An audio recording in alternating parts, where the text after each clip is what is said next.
Praise lord. ఈరోజు నేను మిమ్మల్ని ఓ ప్రశ్న అడగాలనుకుంటున్నాను. అదేంటి అంటే, ప్రభు కోసం మీరు ఏమిస్తున్నారు? ఇదిగో ప్రభు కోసం మీరు ఏమిస్తున్నారు అనగానే మన హృదయంలో మొదటగా వచ్చే ఆలోచన డబ్బు.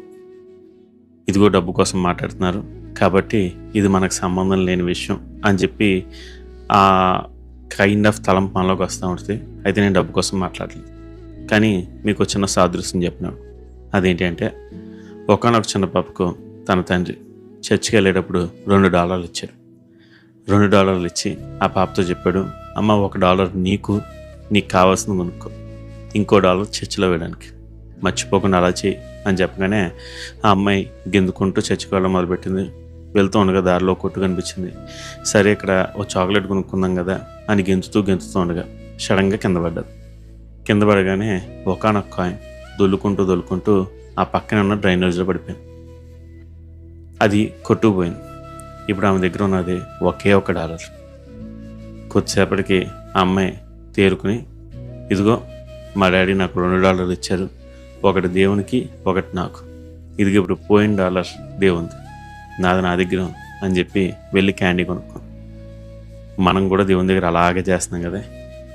ఇదిగో మీలో ఎవరైనా మరలా చెప్తున్నా, నేను డబ్బు కోసమే మాట్లాడుతాను అనుకుంటే, నేను డబ్బు ఇచ్చేస్తే సరిపోతుంది అనుకుంటే మీరు ఆ కోవకు చెందాడు. అవును, ఎందుకంటే డబ్బు మనం దేవుని కోసం ఇవ్వగలిగే లీస్ట్ థింగ్. అవును, మనం ఏదైనా సింపుల్గా ఇచ్చేయగలిగింది ఏదైనా ఉందంటే అది డబ్బు మాత్రమే.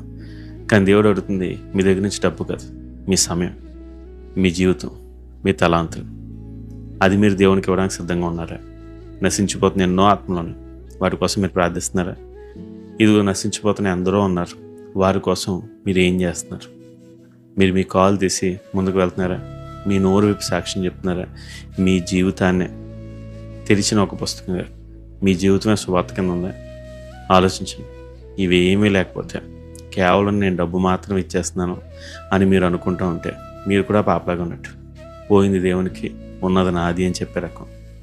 ఇదిగో మీకోసం మీరు జీవిస్తే ఇక క్రీస్తు కోసం ఎప్పుడు జీవిస్తారు?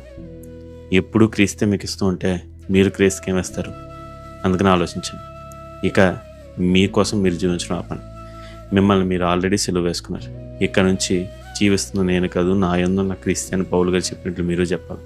నా మటుకైతే బ్రతుకుట క్రీస్తే, చావైతే లాభం అన్న తీర్మానం మన అందరిలోకి రావాలి. అలాగే నాకున్నదంతా నీదే అనే భావంతోనే మనం దేవుని కోసం పనిచేయాలి. మరెందుకు ఈ రోజు నుంచి అలా మీ తీర్మానాన్ని మర్చుకోకూడదు? ఆలోచించండి. God bless you. Have a blessed day.